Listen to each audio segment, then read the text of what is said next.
Am I the a-hole for making my daughter leave because my husband is attracted to her? I, 55F, have been married to my husband and my daughter's stepdad, 63M, for 4 years.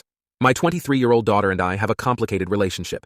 She has been diagnosed with dissociative identity disorder. She has a lot of trauma from watching me and my husband's horrible marriage go down and was bullied in school. When she told me she was being bullied by peers, my view that all children are innocents really tied my hands because I told her that if I said anything to them, I would be an adult harassing a child.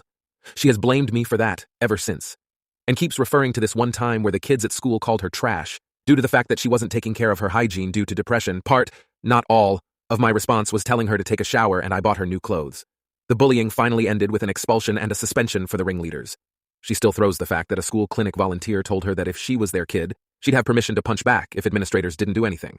I thought that having her live with me while she finishes school and gets a job would help heal some childhood wounds if my second husband and I modeled a healthy relationship. However, my daughter now doesn't get along with my husband. She is a very introverted, creative person who likes immersing herself in escapism. So she'd get annoyed if she was sitting eating alone and my husband would sit across from her and eat, saying she ate later so she could eat alone. However, my husband started acting distant from me, and my daughter complained that his eyes lingered for too long. She got very angry and there was a lot of shouting and slamming of doors. Finally, my husband admitted he's attracted to her and it's hard to be around her all day. Said she was walking temptation and said that's why he was avoiding sex with me. I was so upset to hear this.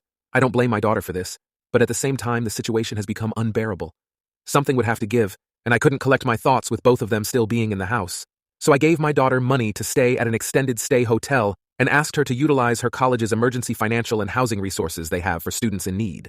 She responded by storming out and telling my ex, who is now circling social media, using it to paint me as the villain of all villains. I'm not abandoning my daughter. She qualifies for those resources anyway since my ex is unemployed, and we are in substantial debt. I just need time to process the situation, and don't want to leave my house to stay with my daughter when I have a marriage to figure out whether or not to save. Am I the a-hole?